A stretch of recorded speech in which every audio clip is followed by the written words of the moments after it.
역대상 20장 6절로 8절까지의 말씀을 함께 봅니다. 제가 6절 말씀을 봉독합니다. 또 가드에서 전쟁할 때에 그곳에 키 큰 하나는 손과 발에 가락이 6개씩 모두 24이 있는데 그도 키가 큰 자의 소생이라.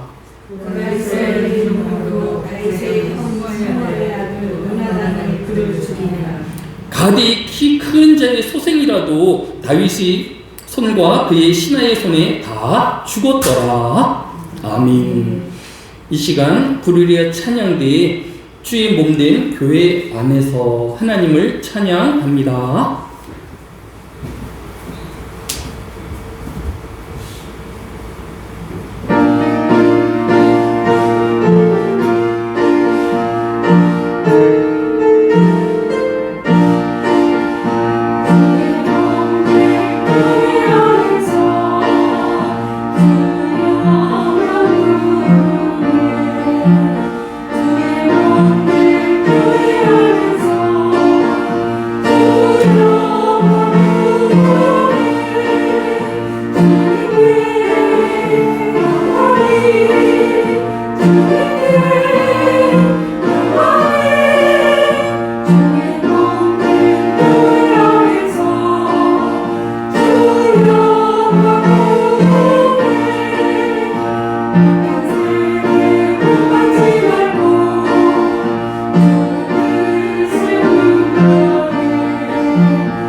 개혁교회는 1517년 종교개혁대로부터 캐톨릭의 교황이나 사랑 중심이 아닌 성경 중심의 또 하나님 중심의 교회로 새롭게 시작되었습니다.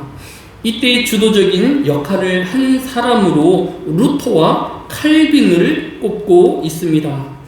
루터와 칼빈이 얼마나 성경 중심적인 목회자였는지를 보여주는 예 중에 하나가 루터는 1535년으로 시작하여 죽기 한 해 전인 1545년까지 10년 동안 창세기 한 권을 연구하고 주석을 작성하였다라고 합니다. 루터는 30여 년 동안의 목회 기간 동안 10년에 걸쳐서 한 권의 책을 세심하게 한 절 한 절의 말씀을 살펴보았음을 우리가 엿볼 수 있는 것입니다. 또 장로교회의 아버지로 불리우는 칼빈은 1536년부터 1564년까지 루터와 비슷한 30여 년의 목회 생활을 하였는데 그는 성경 말씀을 한 절 한 절 강의하는 강의 설교하였던 것으로 널리 알려져 있습니다. 비록 그는 직접 책을 남기지 아니하였고 주변의 사람들이 칼빈의 설교를 또 그의 가르침을 기록하여 우리에게 전해지고 있지만 한 절 한 절의 말씀을 얼마나 꼼꼼하고 세심하게 살펴보았는지를 알 수 있습니다. 칼빈을 연구하는 신학자들은 칼빈이 신명기서만 200번이 넘게 설교를 하였고 욥기를 160번 이상 가까이 설교하였다라고 연구 결과를 발표하긴 하였습니다.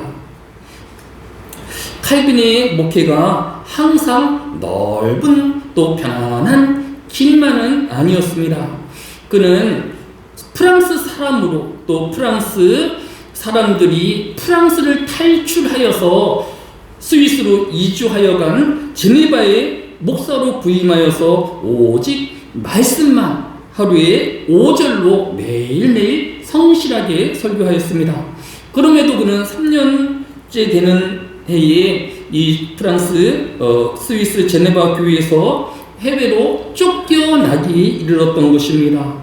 그리고 얼마 지나서 다시 제네바의 초청으로 그가 제네바 교회로 돌아와서 죽을 때까지 한 절 한 절의 말씀만을 전하였던 것을 볼 수 있습니다.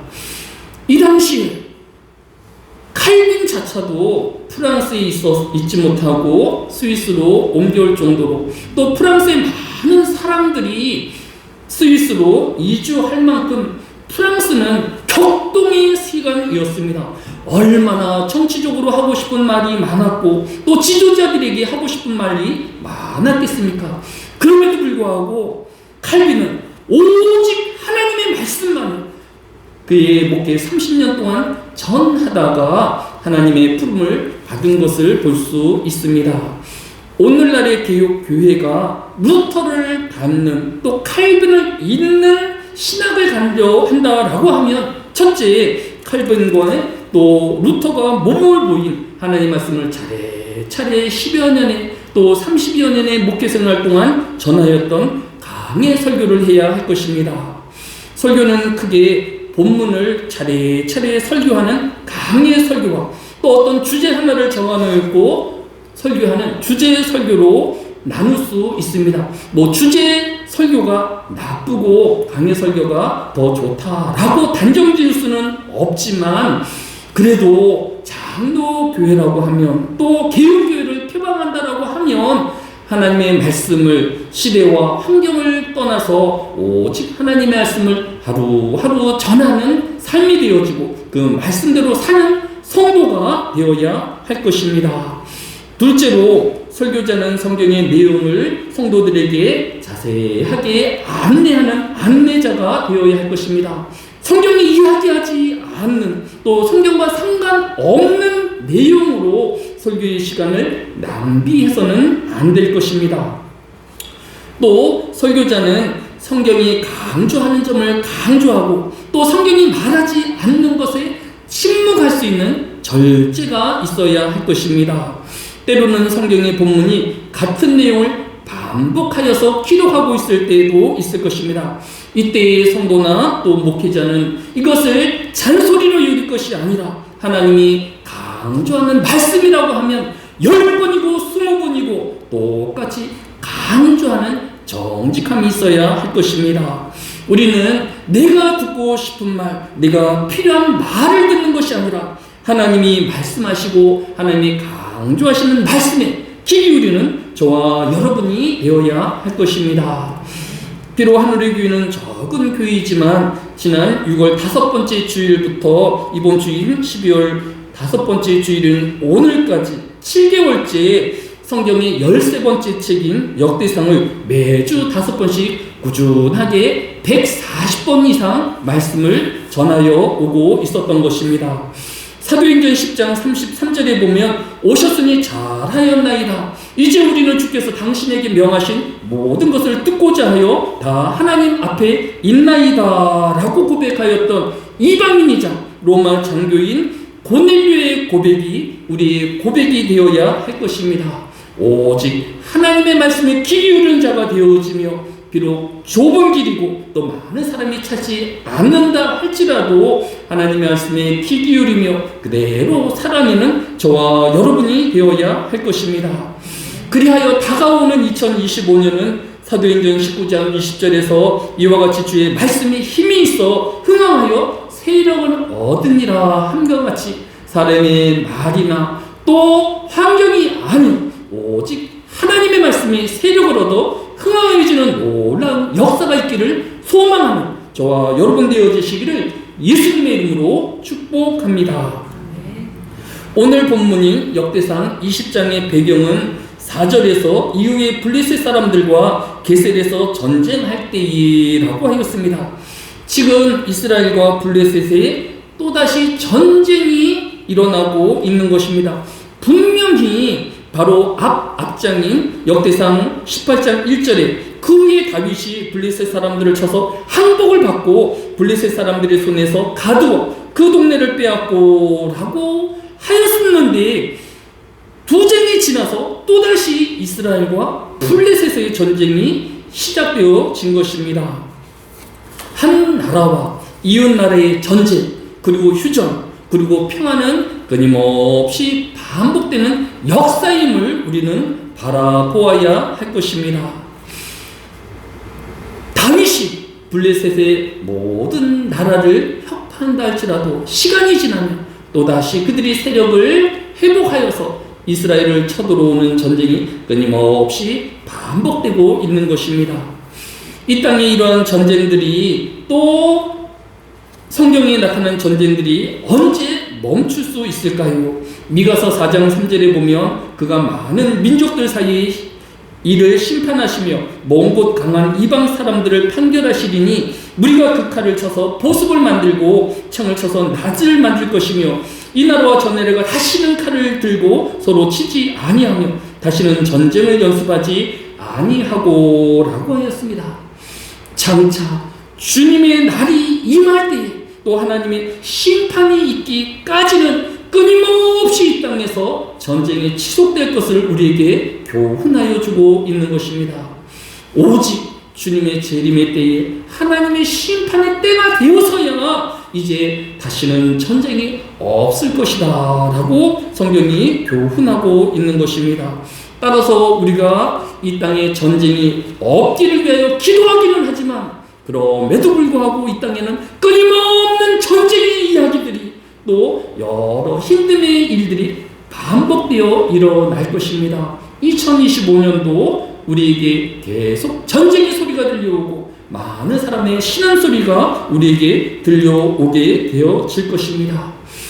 그러나 성도는 이 세상을 전쟁의 공포와 두려움과 또 여러 힘듦으로 불행하게 살아가는 존재가 아님을 알아야 할 것입니다. 성도가 이 땅을 살아가는 행복은 전쟁이 없기 때문에, 또 내년에는 나의 어떤 문제도 생기지 않냐고 내가 아프지도 않아서 행복한 것이 아니라는 것입니다. 오직 성도의 행복은 하나님과 통행하며 하나님 안에 있는 믿음의 삶을 살기에 행복할 수 있는 것입니다.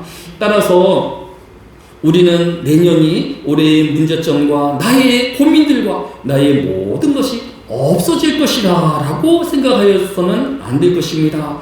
설령 더 큰 문제와 전쟁의 소식이 우리 귀에 들려온다 할지라도 성도는 오직 하나님 은혜 안에 머물러 평화를 누릴 수 있고 또 화평을 누릴 수 있는 것입니다.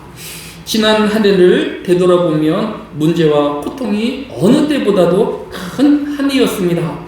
이번 달에 유엔 연합의 기후변화 감시기구인 코페르니쿠스 기후변화연구소의 연구에 따르면 2024년은 지구 관측 역사상 가장 뜨거운 한 해였다라고 공식 발표하였습니다.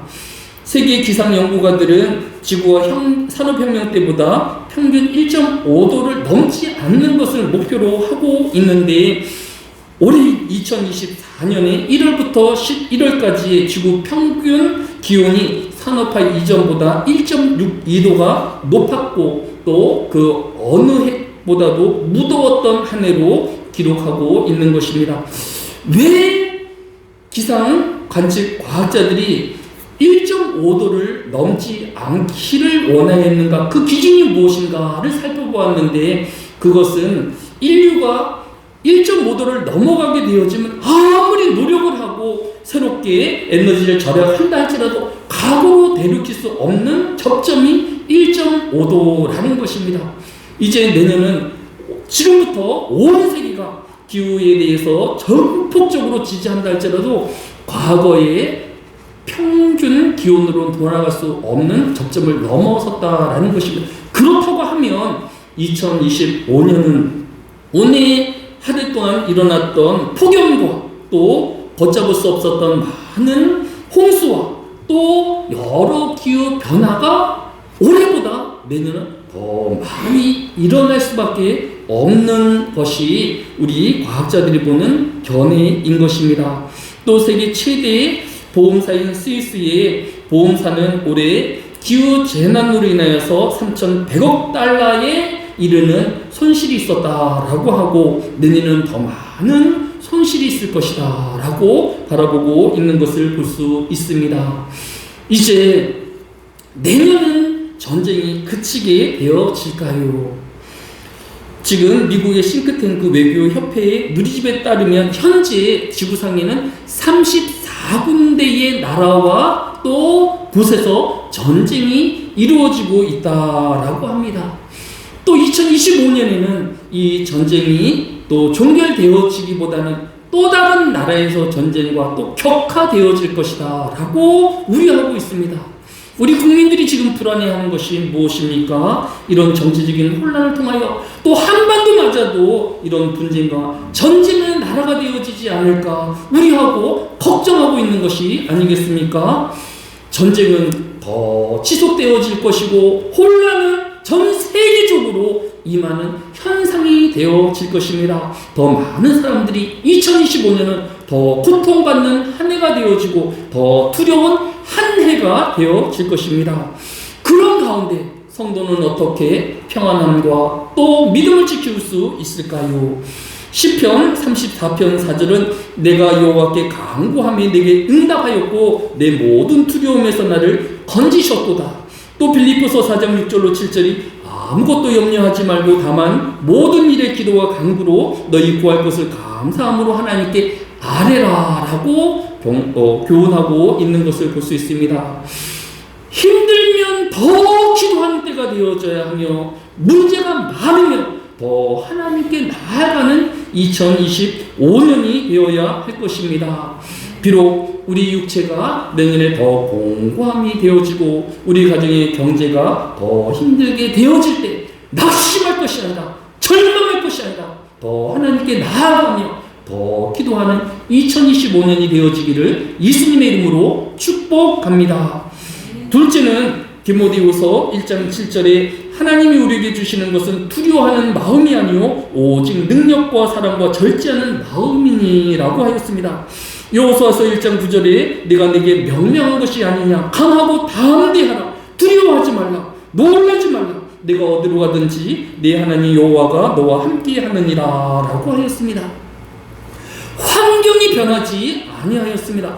여전히 이방의 나라들의 또 대적함이 또 굶주림이 또 여러 어려움들이 있었지만 성도는 내가 눈으로 보는 것 귀에 들리는 것 내 생각과 경험으로 사는 것이 아니라 믿음으로 살아내는 삶인 것을 우리에게 교훈하여 주고 있는 것을 볼 수 있습니다. 지금은 어려움의 시기이고 고난의 시기이며 내 육체의 공고함을 푸는 때이기는 하지만 그러나 우리가 감각으로 또 우리 느껴지는 경험과 지식으로 보는 것이 아니라 하나님께서 우리와 함께하여 주시며 하나님이 주신다라고 하는 그 평안을 누리고 또 그 신뢰 안에 있으므로 성도는 평안을 누리고 또 하나님 안에서의 즐거움과 기쁨을 누리는 것입니다. 세상이 힘든 환경에 따라 반응하는 것이 아니라 믿음으로 반응하며 성경의 말씀으로 반응하는 저와 여러분 되어지시기를 예수님의 이름으로 축복합니다. 끝으로 오늘 본문인 역대상 2장 13절에는 이새는 마다들과 엘리압의 둘째로 아비나답과 셋째로 시므아라라고 하였습니다. 다윗은 이새의 8번째 아들로 셋째 형이 시므아라고 하였습니다. 그런데 오늘 본문인 역대상 20장 7절 하반절에 그가 이스라엘을 능욕함으로 다윗의 형 시므아의 아들 요나단이 그를 죽이니라라고 하였습니다. 다윗 왕의 세 번째 형인 시므아의 아들인 조카가 블레셋과의 전쟁에서 이스라엘을 대표하는 장수로 나아가 승리하여 쓴 것을 볼 수 있습니다. 그러나 이 조카가 상대한 블레셋의 군사는 6절 하반절에 그도 키가 큰 자의 소생이라, 8절에도 가드의 키 큰 자의 소생이라고 하였습니다. 다윗이 거인이었던 골리앗을 상대하였던 것처럼 또 다윗의 셋째 형의 아들인 시므아도 장대한 장수와 겨누었던 것입니다. 현대의 전쟁처럼 총으로 싸우는 것이 아니라 칼로 싸우는 전쟁에서 키가 큰 사람이 큰 칼과 창으로 싸우는 것이 얼마나 유리했겠습니까? 그럼에도 불구하고 이 셋째 형인 시므아의 아들 요나단은 이 블레셋의 장수와 겨루어 승리하였다라고 기록하고 있는 것을 볼 수 있습니다. 하나님은 지금도 하나님과 동행하는 모든 성도들을 보호하여 주시고 강하게 하심으로 도저히 싸움의 상대가 되어지지 않을 상황 가운데서도 승리하게 하시고 이기게 하시는 하나님이십니다. 내년인 2025년의 기후 이변은 큰 거인처럼 우리를 힘눌러 올 것입니다. 그럼에도 불구하고 하나님은 승리케 하여 주시고 또 우리와 함께 하여 주실 것입니다. 2025년의 전쟁의 소식들과 분쟁의 소식들이 또 우리 주변에 옥죄오듯이 오겠지만 그 하나님은 우리와 함께 하여 주셔서 우리를 보호하여 주시고 지켜주시며 끝내는 승리하게 하실 것입니다. 지난 2024년 여러 힘듦과 어려운 가운데서도 우리를 이 자리에 있게 하여 주시고 2024년의 마지막 주일 예배를 하나님께 감사함으로 드리게 하신 그 하나님이 2025년에도 우리와 함께 하여 주시고 더 큰 은혜를 베풀어 주시며 더 큰 사랑을 베풀어 주실 것을 믿습니다. 이 하나님의 은혜 가운데 소망으로 2025년을 맞이하는 저와 여러분 되어지시기를 예수님의 이름으로 축복합니다. 사랑이 많으신 아버지 하나님, 교회가 사람이 원하는 주제나 내용을 다룰 것이 아니라 오직 하나님의 말씀을 차례차례 살피우고 또 하나님의 말씀대로 실천하는 성도들이 되어지게 하여 주시기를 원합니다. 이 땅에 많은 기후변화와 전쟁으로 신음하는 소리가 있을지인데 우리는 환경에 반응하는 사람들 되어지지 않게 해주시고 믿음으로 반응하게 하여 주시며 말씀으로 반응하는 자가 되어지게 하여 주시기를 원합니다. 힘들고 어려울 때 절망하지 아니하고 더 기도하는 성도들이 되며 더 하나님께 나아가는 이 한 해가 되어지게 하여 주옵소서. 또 하나님은 그런 힘든 가운데서도 이스라엘을 지키시며 다윗을 지키시고 또 하나님의 백성들을 이끄셨던 것처럼 하나님께서 2025년 성도들과 함께하여 주시며 더 강한 갑옷으로 우리를 지켜주시고 보호해 주실 줄로 믿습니다. 그 하나님 안에서의 삶이 되어지게 하여 주옵소서. 소망을 허락하여 주시며 더 큰 믿음을 주옵소서. 감사를 드리오며 예수님의 이름으로 기도드렸사옵나이다. 아멘.